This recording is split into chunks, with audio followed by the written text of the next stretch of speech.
چند دن پہلے کسی سے ملاقات ہوئی، انہوں نے کہا کہ سنا ہے آپ کو خلافت مل گئی، اجازت بیعت مل گئی. میں نے کہا میں نے بھی ایسے ہی سنا ہے. تو کہنے لگے کہ یہ جو شیخ ہوتا ہے نا، اس کو مرید کے بارے میں پتہ ہوتا ہے سب کچھ. جو پیر و مرشد ہوتا ہے یہ دیکھتا ہے، اللہ نے کچھ ان کو کچھ ایک الگ سے کوئی صلاحیت دی ہوتی ہے، تو کچھ چیزیں ان کو پتہ چل جاتی ہیں کہ یہ کتنا پہنچا ہوا ہے، اس بیس پہ خلافت دیتے ہیں یہ. میں نے کہا ایسا کچھ نہیں ہے میرے بھائی. کوئی بھی بزرگ جو ہے نا، جو اجازت بیعت یا خلافت، یہ اس کا کانسیپٹ کیا ہوتا ہے خوب سمجھ لو. کسی کا علم بھی اللہ کی طرح کامل بولو نہیں ہے. ہوتا جو اصل میں ہوتا ہے، آج کل تو جاہل پیر مارکیٹ میں بہت آ گئے ہیں نا، اصل میں خلافت کا تصور کیا ہے. کیونکہ یہ بھی مریدوں میں اپنے پیر کے متعلق نا ایک نوعیت کا شرک ہے، اس لیے میں اس کو تھوڑا سا واضح کر رہا ہوں. دیکھو ہوا یہ، نبی صلی اللہ علیہ وسلم کے دور میں آپ صلی اللہ علیہ وسلم سے صحابہ دو قسم کی بیعت لیا کرتے، صحابہ دو قسم کی بیعت کیا کرتے تھے. ایک بیعت ہوتی تھی جہاد پر، جو کمانڈر سے ہوتی ہے، جو امیر سے ہوتی ہے، کہ ہم لڑیں گے اور پیچھے نہیں ہٹیں گے. یہ بیعت بھی صحابہ نے نبی صلی اللہ علیہ وسلم کے ہاتھ پہ کی ہے. جیسے بیعت رضوان جو صلح حدیبیہ کے موقع پہ نہیں بیعت ہوئی تھی، تو یہ بیعت کس پر تھی کہ اے نبی ہم لڑیں گے مشرکین سے اور ہم میدان جنگ سے پیچھے نہیں ہٹیں گے، اور عثمان کے خون کا بدلہ جب تک ہم نہ لے لیں ہم اس وقت تک چین سے نہیں بیٹھیں گے. نبی کے دنیا سے جانے کے بعد یہ بیعت منسوخ ہو گئی یا سنت ہے؟ اس کے بعد بھی سنت ہے. جو بھی کمانڈر ہوگا اس کے ہاتھ پہ آپ بیعت ہو سکتے ہیں، یا زبانی قول و اقرار کرنا یہ بھی بیعت ہے. آج جب بھی کوئی آرمی میں جاتا ہے، فوج میں جاتا ہے، یا کسی ملک کی نیشنلٹی لیتا ہے، اس سے یہ معاہدہ کروایا جاتا ہے کہ آپ کنٹری کے ساتھ وفا کریں گے، آپ امریکہ کی نیشنلٹی کے لیے اپلائی کریں تو وہاں بھی آپ سے اوتھ لینا کہتے ہیں نا. تو یہ بھی بیعت ہی ایک قسم کی معاہدہ ہے، ایگریمنٹ ہے. بھائی ہم کنٹری کے خلاف نہیں چلیں گے، یہ نہیں کریں گے، وہ نہیں کریں گے. یو کے کی نیشنلٹی جب آپ لیتے ہیں تو وہاں بھی وہ آپ سے حلف اٹھواتے ہیں. جب کوئی وزیر اعظم بنتا ہے تو اس سے حلف اٹھوایا جاتا ہے. تو یہ قدیم یہ کہاں سے چلا ہے؟ رسول اللہ صلی اللہ علیہ وسلم سے. نبی صلی اللہ علیہ وسلم صحابہ سے جہاد پر بیعت لیا کرتے تھے. پھر یہ بیعت چلی خلیفہ، جو خلیفہ ہوتا تھا اس کے ہاتھ پہ لوگ بیعت کرتے. نبی کے دنیا سے جانے کے بعد خلافت کی بیعت جو لی گئی ہے وہ حضرت ابو بکر سے کے ہاتھ پہ لوگوں نے کی بیعت. ایسا ہی ہے نا بھائی، ہم آپ کو امیر مانتے ہیں، ہاتھ بڑھائیے، بیعت ہونا شروع ہو گئے. بیعت کا مطلب کیا ہے؟ اب حکومت کس کی ہے؟ آپ کی. آپ جو آرڈر دیں گے ہم اس کو پورا کریں گے، آپ کے خلاف تلوار نہیں اٹھائیں گے. یہ بیعت کہلاتی ہے خلافت کی بیعت. خلافت سے مراد حکومت والی خلافت. سمجھتے ہو کہ نہیں سمجھتے کہ ہم نے آپ کو فالو کرنا ہے، انتظامی امور میں آپ کی ہم اطاعت کریں گے. نبی نے ایک دوسری بیعت بھی لی ہے، وہ تھی روحانیت کی بیعت. وہ بیعت کیا تھی؟ صحابہ کرام آپ کے ہاتھ پہ بیعت کیا کرتے تھے کہ ہم گناہوں سے بچیں گے. ہم آپ سے آپ کے ہاتھ پہ بیعت کرتے ہیں، ہم شرک سے بچیں گے، گناہوں سے بچیں گے. یہ خلافت کی بیعت نہیں ہے، یہ اعمال کی بیعت ہے. قرآن مجید میں اللہ تعالیٰ نے رسول اللہ صلی اللہ علیہ وسلم کا جو منصب بیان کیا، وہ منصب کیا هو الذی بعث فی الامیین رسولا منہم. اللہ نے انہی لوگوں میں انہی میں سے رسول بھیجا. یعلمہم الکتاب، اس رسول کا کام کیا ہے؟ لوگوں کو قرآن سکھانا. اس سے پتہ چلا قرآن اخفل طریقے سے سمجھ میں نہیں آئے گا. قرآن حالانکہ عربی میں تھا اور نبی بھی، صحابہ بھی عربی جانتے تھے، انہی کی زبان میں نازل ہوا. لیکن اللہ کہہ رہے ہیں یتلو علیہم آیاتہ، نبی ان کو قرآن پڑھ کے بھی سکھائیں گے، پڑھ کے بھی سنائیں گے. لیکن یہ پڑھ کے سنانا کافی نہیں ہوگا، بلکہ یعلمہم، نبی ان کو سکھائیں گے بھی. یہاں سے وہ مسئلہ تو حل ہو گیا. لوگ کہتے ہیں میں خود قرآن سمجھتا ہوں، مجھے کسی تفسیر کی ضرورت نہیں ہے. ارے بھائی، صحابہ خود نہیں سمجھ سکتے تھے، ان کو تو نبی نے سمجھایا ہے. تو تم کیسے خود سے سمجھ سکتے ہو؟ نبی نے صحابہ کو سمجھایا، صحابہ نے تابعین کو سمجھایا، تابعین نے تبع تابعین کو سمجھایا، تبع تابعین نے اپنے شاگردوں کو، تو کنٹینیو یہ سلسلہ تواتر کے ساتھ آج تک چلا رہا ہے۔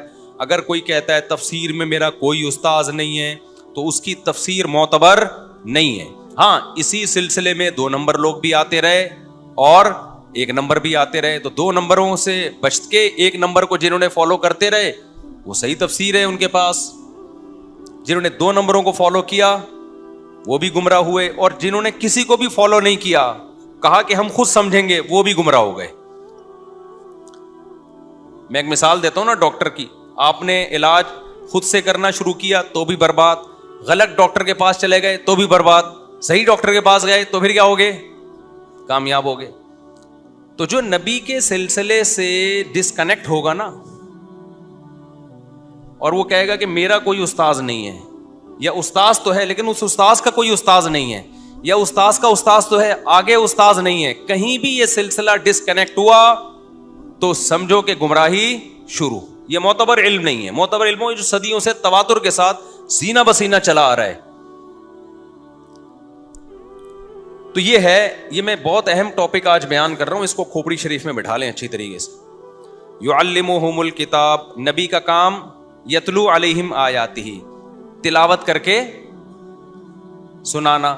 پھر وہ تلاوت جب صحابہ نے سنی تو صحابہ نے آگے وہی تجوید، وہی تلاوت تابعین کو پڑھائی کہ نہیں پڑھائی؟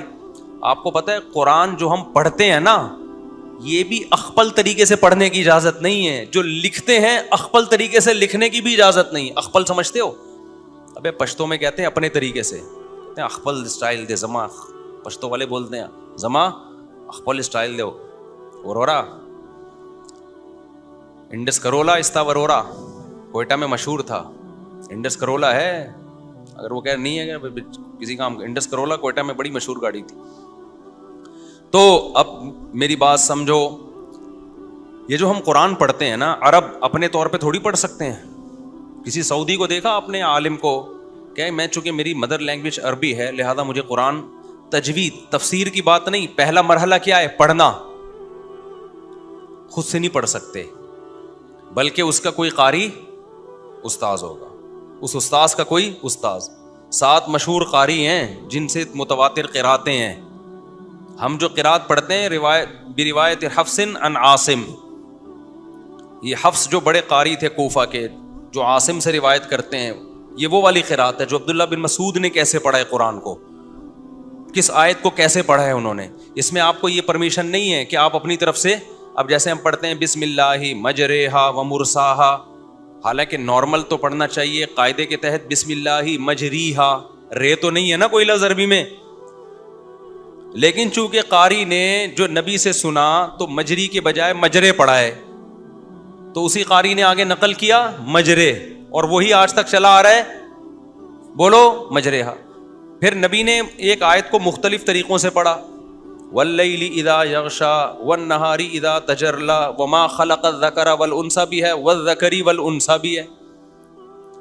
سمجھتے ہو کہ نہیں سمجھتے؟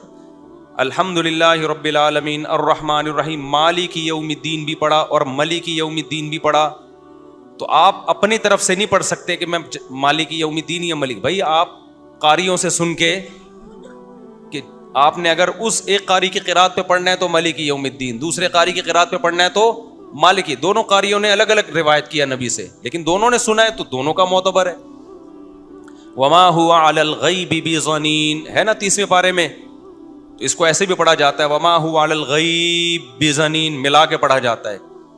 اور کتابت میں بھی ایسا ہی ہے، نبی نے جیسے لکھوا دیا قرآن اپنی نگاہوں کے سامنے، جو جس طرح کاتب وحی نے لکھ دیا، اب اس لکھے ہوئے کو بھی آپ اخپل طریقے سے نہیں لکھ سکتے۔ اس کی مثال جیسے اولائکا کا لفظ ہے، یہ میں اس لیے بتا رہا ہوں کہ اسلام سینہ بسینہ چلا ہے، اسلام میں بابے بیچ میں آئیں گے، بابا لیس اسلام ہو ہی نہیں سکتا۔ ہاں کچھ اچھے بابے آئیں گے، کچھ برے بابے آئیں گے، تو بالکل بابا لیس نہیں ہو سکتے۔ سند متصل کے ساتھ بابا چاہیے آپ کو، آپ کا بابا کون، اس کا بابا کون، اس کا بابا کون، اس کا بابا کون، یہ سند متصل کے ساتھ۔ متصل سمجھتے ہو؟ 1400 سال میں ایک دفعہ بھی یہ ڈسکنیکٹ نہیں ہونا چاہیے سلسلہ. تو اب آپ نے کیا کرنا ہے, یہ جو ہم قرآن پڑھتے ہیں, یہ جو اولائکا کا لفظ ہے, آپ نے دیکھا ہوگا الف کے بعد واو لکھا ہوتا ہے, اولائکا میں ہوتا ہے کہ نہیں ہوتا, اور لام پہ کھڑا زبر ہوتا ہے, لام کے بعد الف بولو نہیں ہوتا. حالانکہ جو پروننسیشن ہے اس میں تو الف کے بعد واو پڑھا ہی نہیں جا رہا. آپ نے کہا پڑھا تو جا نہیں رہا ہے, تو خام خامے پین کی سیاہی ضائع ہو رہی ہے, الف کے اوپر پیش ڈال دوں, واو لکھنے کی ضرورت نہیں ہے. کیا اس کی اجازت ہوگی آپ کو؟ قطعاً نہیں. آپ ویسے عربی میں کوئی خط لکھ رہے ہو تو وہ واو نہ لکھو, آپ قرآن لکھ رہے ہو تو آپ کو لکھنا پڑے گا. کیوں؟ کاتب وحی سے جو کتابت منقول ہے, جو ریٹن فارم میں قرآن آیا ہے, ریٹن فارم میں اسی طرح آیا ہے, اس میں آپ کو چینجنگ کی اجازت نہیں ہے. 30ویں پارے میں ہے نا, اقرأ بسم ربک الذی خلق, اس میں آخری آیت سے پہلے کیا ہے؟ لئن لم ينتہی لنصفعا بالناصیہ, ہے کہ نہیں؟ اب دیکھو یہ جو لفظ ہے نا لنصفعا, اس کا مطلب ہے ہم اس کو پیشانی سے پکڑیں گے. جو عربی گرامر میرے لیکچر جنہوں نے تفسیر کے سنے ہیں ان کو یہ سمجھنے میں مزہ آئے گا. لنصفعن یہ لام تاکید کے لیے, نصفعن کا معنی پکڑیں گے ہم, بالناصیہ پیشانی سے. اللہ نافرمان کو دھمکی دینا, اس کو پیشانی کے بالوں سے پکڑیں گے. اب نصفعن میں اصل میں ہونا چاہیے عین نون زبر عن. کیا ہونا چاہیے؟ بولتا کیوں نہیں؟ عین نون زبر عن ہونا چاہیے. قاعدے اور ضابطے کی روح سے ایسا ہونا چاہیے. جیسے میں کہتا ہوں لنضربن, میں ضرور بھی ضرور ماروں گا, تو لنضربن کے بعد با کے بعد الف کبھی بھی نہیں آتا, ہمیشہ کیا آتا ہے؟ الف آئے گا اسم میں, ناؤن میں, سینٹینس اور فعل میں نہیں آتا. لنصفعن تو سینٹینس ہے نا, میں پکڑوں گا, I will do, میں یہ کام کروں گا. سمجھتے ہو کہ نہیں سمجھتے؟ یہ تو سینٹینس ہے. تو سینٹینس میں الف نہیں آتا, جس کو ہم دو زبر کہتے ہیں. جیسے کتابن لکھوں گا نا میں, کتابن, کتابن میں کیا لکھوں گا؟ با کے بعد الف ڈال دوں گا, با نون زبر بن نہیں لکھوں گا. لیکن جو فعل ہے نا سینٹینس, اس میں الف نہیں ہوتا, یعنی یہ نون باقاعدہ لکھا جاتا ہے. لیکن کمال کی بات یہ کہ پورے قرآن میں اس جگہ یہ قاعدہ ٹوٹ رہا ہے یہ فعل, لیکن لنصفعن میں عین کے بعد نون کے بجائے کیا ہے؟ الف. اب کسی بھی عربی دان سے پوچھیں جس کو عربی گرامر آتی ہو, عربی رسم الخط, وہ کہے گا رسم الخط کے لحاظ سے یہ بالکل غلط ہے, یہ غلط ہے. لیکن کوئی اس غلط کو صحیح کر سکتا ہے؟ کیوں؟ یہ غلط ہی صحیح ہے. صحیح ہے نا؟ وجہ کیا ہے؟ ہمارے نبی صلی اللہ علیہ وسلم نے جب یہ آیت کاتب وحی سے کہا لکھو, تو لنصفعن, کیونکہ الف کو بھی اسی طرح پڑھا جاتا ہے اور نون کو بھی اسی طرح پڑھا جاتا ہے, تو کاتب وحی نے اس کا خیال نہیں کیا. انہوں نے دیکھا کہ جو آواز آ رہی ہے نا, جو سننے میں آ رہا ہے, سننے میں وہی آ رہا ہے جو عین دو زبر عن والا آواز ہوتی ہے, تو انہوں نے الف لگا دیا آگے سے. یہ اللہ نے کروایا کاتب وحی سے. کیوں کروایا؟ تاکہ پتہ چل جائے کہ جو نبی کے وقت میں ہو گیا نا, نون کے بجائے الف ڈل گیا, قیامت تک اس الف کو کوئی گرامر کے قاعدہ استعمال کر کے چینج نہیں کر سکا. تاکہ لوگوں کو یقین آ جائے ایسی خاندانی حفاظت دنیا میں کسی کتاب کی نہیں ہوئی ہے, کہ کتابت کی بھی حفاظت کی اللہ نے. یہ جو ہم کہتے ہیں سورہ توبہ کے شروع میں بسم اللہ نہیں پڑھی جاتی ہے, نہیں لکھی بھی نا بسم اللہ, اس کی بہت ساری حکمتیں بیان کی جاتی ہیں. اس میں جنگ و جدال ہے, اس میں جہاد ہے, اس میں یہ ہے, یہ سب حکمتیں ہیں. اصل وجہ یہ نہیں ہے.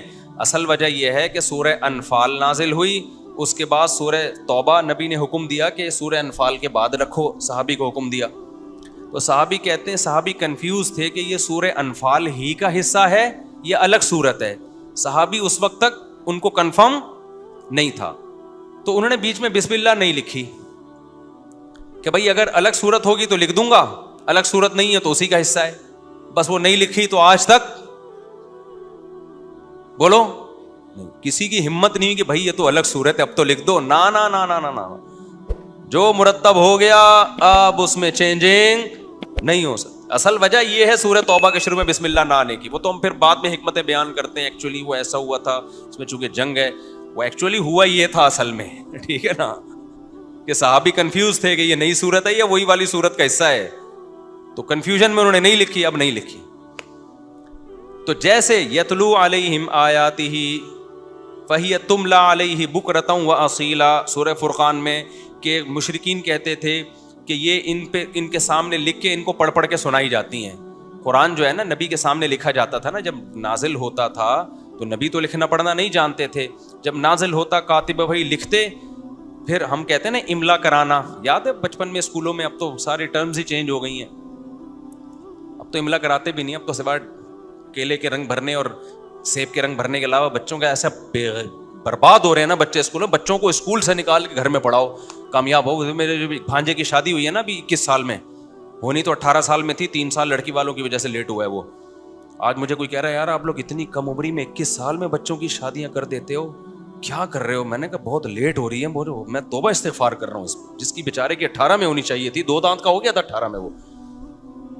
ہم اللہ پہ اس معاملے میں توکل کرنے والے, اللہ توفیق دیتا ہے ہمیں توکل کی. یہ آپ لوگوں کے مسائل ہیں, بچہ اتنا کمائے گا, یہ اللہ کا شکر ہے, اس عذاب سے اللہ نے ہمیں بچا لیا, تبھی اللہ نے ہمیں خوشیاں بھی دی ہیں, ہمیں اولادیں بھی دی ہیں, پوتے بھی دیے, نواسے بھی دیے. پوتے تو ابھی میرے نہیں ہوئے, نواسے ہو گئے, نواسی ہو گئی ہے, پوتے بھی ابھی, بچے میرے وہ ہے نا, وہ چھوٹا ہے نا, کیا کریں, وہ بڑھ ہی نہیں رہا, وہ بڑا ہی نہیں ہو رہا, ابھی 11 سال کا ہوا ہے, تو اس کو کس طرح سے میں 18 پہ لے کے جاؤں. تو اللہ پہ اعتماد کرو شادی بیاہ کے معاملے میں, بچوں کے معاملے میں, اللہ خوشیاں دے گا, چہروں پہ رونق دے گا, سمجھتے ہو. اور اس معاملے میں یہ کام دنیا میں لوگوں کے تانے سنے بغیر ہو ہی نہیں سکتا. اپنی بچی کی شادی کرو گے تو صلواتیں سننے کو ملیں گی, ابھی بچی اتنی بالغ ہوئی تھی شادی کر دی. بیٹے کی کرو گے لوگ تانے دیں گے, اپنی کرو گے تو تانے ملیں گے, لیکن کسی کی مت سنو, دے دنادن کرتے جاؤ.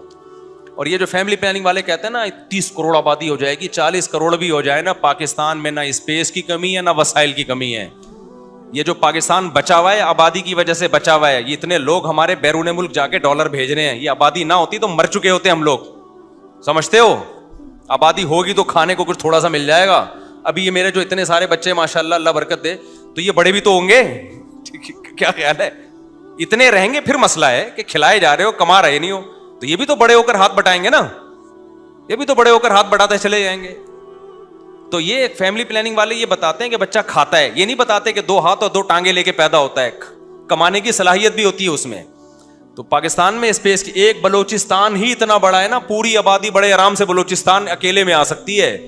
یہ ایک ڈاکٹر صاحب بیان کرو 30 کروڑ کی آبادی ہونے والی ہے, 40 کروڑ کی, تو لوگ کروڑ کی آبادی. او بھائی اسپیس کتنی ہے, پاکستان نقشے میں نہ دیکھا کرو, نقشے میں تو اتنا سا ہے. لوگ دیکھ رہے ہوتے ہیں یار اتنا سا نقشے میں 30 کروڑ کہاں کھپائیں گے. ابے جب چل کے دیکھو گے پتا چلے گا بھائی اتنا سا نہیں ہے. یہاں سے حیدرآباد جاؤ خالی, حیدرآباد تک کی زمین خالی, برساتی مینڈکوں کی طرح بھی بچے پیدا کرو گے نا تو حیدرآباد تک بھی بھرنے والا نہیں ہے. اتنی یہ پاگل ہے, یہ ان کے نظریات سے ڈسے ہوئے لوگ ہیں. ان کی جب غلام قوم ہوتی ہے نا تو وہ غلاموں کی طرح سوچتی ہے, اس کی اپنی کوئی تھنکنگ نہیں ہوتی. ہم شکر ہے اسلام کو فالو کرتے ہیں, عملی طور پر جتنا ہم کوشش کرتے ہیں, میں نہیں دعویٰ کر رہا کوئی 100%, کوشش تو 100% ہی کی ہوتی ہے نا, نظریات تو ٹھیک ہے نا ہمارے, اس لیے اللہ نے ہمیں ان عذابوں سے بچایا. تو اللہ تو ہے ہی نہیں ان کی ڈکشنری میں, پاس سب کچھ ہے بیچاروں کے پاس, خوشی نہیں ہے, کیونکہ ہر وقت جیب جیب جیب پیسہ, جیب پیسہ. بچہ پیدا ہو گیا تو ایکچولی کر کے اسکولوں کی فیسیں, فلانے فیسیں, ڈمکانی فیسیں. اور میں 2 بچے والوں کی عذاب اور ٹینشنیں دیکھ رہا ہوں. اتنے مہنگے اسکولوں میں پڑھا کے کہتے ہیں یار ہم نے لاکھوں روپے خرچ کر کے اپنا باغی بنا دیا ان کو, تو پیسے یا پڑھاؤ نہیں ہے, ٹماٹر بیچے گا, ختم, کوئی مسئلہ نہیں ہے. مرے گا وہ بھی جو کروڑوں روپے کماتا ہے, مرے گا وہ بھی جو ٹماٹر بیچتا ہے. آج ایک بے روزگار آیا, کرنے کو کچھ کام ہی نہیں ہے. میں نے کہا میں بہترین کام ہے میرے پاس, آپ کا میں بہترین کام بتاتا ہوں. کہہ رہے بے روزگاری, کرنے کو کچھ نہیں ہے, یہ ہو رہا ہے. میں نے کہا بھائی تو میرے پاس آیا نا, ریڈی دلاتا ہوں, ٹماٹر لگا, اس پہ موت آ رہی ہے. پہنچنا کہاں چاہتے ہیں؟ امیزون کے ذریعے ایک دم وہاں پہنچنا چاہتے ہیں. تو ایک بندہ پہنچ گیا اور اس کا بھی دماغ خراب ہو گیا, ٹھیک ہے نا, سٹھیا گیا ہے وہ بھی, تو تم بھی وہاں پہنچو گے, شکر کرو نہیں پہنچے وہاں پہ, ورنہ اسی جیسے ہو جاؤ گے. 100 دفعہ پناہ مانگا کرو, اللہ اس جیسا نہ بنا دینا مجھے. دیکھیں نہیں ہر دوسرے بیان میں لگتا ہے کوئی دماغی کیا ہے, مچھلی دکھا رہا ہے, یہ مچھلی دیکھو, یہ میری دال دیکھو میں کھا رہا ہوں, غریبو, ٹھیک ہے. یہ اس کی علامت ہے. انزائٹی کے پیشنٹ ایسے ہوتے ہیں, پتہ ہے آپ کو, نارمل آدمی کبھی بھی ایسا نہیں ہوتا. تو اللہ پہ کیا کرو میرے بھائی, توکل کرو, خوش رہو گے اس سے. اور دنیا ویسے بھی مسافر خانہ ہے. کل ایک بندہ آیا میرے پاس کہ 5 مہینے کا حمل ہے, بچہ معذور ہے, ڈاکٹروں نے کہا گرا دو اس کو. تو بچہ معذور ہے ساری زندگی. میں نے کہا معذور بچہ پیدا ہو تو ٹینشن سے بچنے کے لیے قتل کر دو گے اس کو, ہے بھائی؟ کوئی نابینا ہے, ہاتھ پاؤں ٹیڑھے ہیں, آپ کہو کہ ساری زندگی بیچارہ کیسے سروائیو کرے گا تو اڑا دو اس کو, یہ جائز ہے؟ تو ایسے ہی جب 4 مہینے کا بچہ ہو گیا, پورے اعضاء بن گئے, وہ تو انسانی جان ہے, اب تو جو ہے صبر کرو بھائی. کہہ رہے پوری زندگی کیسے گزرے گی؟ میں نے کہا زندگی قارون کی بھی گزر گئی, فرعون کی بھی گزر گئی, اور موسیٰ کی بھی گزر گئی. حضرت موسیٰ کی ٹینشنوں میں گزری, فرعون کی عیاشیوں میں گزری. تو دونوں کہاں ہیں؟ ایک آگ میں ہے اور ایک کا قرآن میں ذکر ہے, وہ جنت کے باغوں میں. کیسے اللہ نے موسیٰ کو ذکر کیا نا قرآن میں. تو میں نے کہا بھائی جو پیدا ہو, پہلے تو دعا کرتے ہیں اللہ صحت مند بچہ دے. بعض دفعہ ایسی رپورٹیں ہوتی ہیں معذور ہے لیکن صحت مند بچہ پیدا ہو جاتا ہے, دل سے دعا ہے. لیکن جو بھی ہو اللہ کی تقدیر سمجھ کے راضی رہو اس پہ. یہی تمہاری یہی آزمائش ہے. ہو سکتا ہے اللہ اسی پہ بخشے تمہیں, تمہاری خطاؤں کو معاف کر دے اللہ تعالیٰ اس پہ. تو 4 مہینے کے بعد بچہ نہیں گرا سکتے, سمجھ رہے ہو؟ اچھا خیر, تو میں یہ عرض کر رہا تھا کہ یتلو علیہم آیاتی, نبی نے جیسے پڑھ کے سنایا, آپ کو اس میں اپنی طرف سے چینجنگ کی اجازت نہیں ہے. اب کوئی کہ میں نے خود سے قرآن پڑھنا سیکھا ہے, خود سے کوئی بولو نہیں سیکھ سکتا, کیونکہ ایک خاص طرح سے ہی آپ کو پڑھنا پڑے گا جو نبی کا انداز تھا. اسی طرح یعلمہم, قرآن کہتا ہے سکھائیں گے بھی قرآن, نبی سکھائیں گے بھی کون؟ یعنی اس کا مفہوم بھی نبی بتائیں گے. تیسرے نمبر پہ یعلمہم الکتاب والحکمہ, حکمت کی باتیں بھی سکھائیں گے جن کو حدیث کہا جاتا ہے. وہ بھی پڑھائیں گے نہیں بلکہ سکھائیں گے. سکھانا الگ ہے, پڑھانے کا مطلب پتہ ہے کیا ہوتا ہے؟ حدیث کی کتاب پکڑا دی, پڑھتے رہو بیٹھ کے. سکھانا یہ نہیں ہوتا. سکھانا ہوتا ہے پریکٹیکل لائف میں اس کو لانا. سکھانا یعلم کے الفاظ ہیں, تعلیم, وہ تعلیم الگ چیز ہے. تبھی کبھی ایک حدیث کو دیکھ کے کبھی فیصلہ نہیں کیا جاتا, کیونکہ تعلیم کا مطلب ہوتا ہے ایک بات کی ایکسپلینیشن آگے آ رہی ہے, اس کی ایکسپلینیشن ادھر آ رہی ہے, تبھی ساری حدیثوں کو سامنے رکھ کر حدیث کا مطلب بیان کیا جاتا ہے.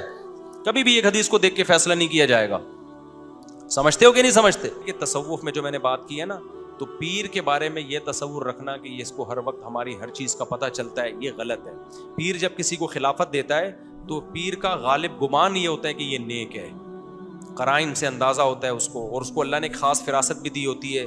لیکن اس میں پیر سے غلطی کا امکان ہوتا ہے, کیونکہ ہے وہ بہرحال انسان. لہذا کسی کو خلافت ملی اور آپ نے دیکھا یہ تو کبیرہ گناہ کا مرتکب ہے, تو آپ چھوڑ دیں اس سے تعلق. یہ نہ دیکھیں اتنے بڑے حضرت جی نے اس کو خلافت دی, بولے بھائی حضرت جی سے غلطی ہو گئی, ہمیں پتا ہے یہ تو بندہ ہی 2 نمبر ہے, یہ تو زنا کرتا ہے, یہ تو چوری کرتا ہے. کیونکہ ایسے ہوتے ہیں لوگ, پیر کو بے وقوف بنا دیا, پیر سمجھے بہت نیک ہے. تو انسان ہے نا پیر بھی, لیکن اکثر اس میں مسٹیک, جو صحیح پیر ہے اکثر ان سے مسٹیک ہوتی نہیں ہے, لیکن ہو سکتی ہے. تو یہ کوئی عالم الغیب والا معاملہ نہیں ہے. سمجھتے ہو گے نہیں سمجھتے؟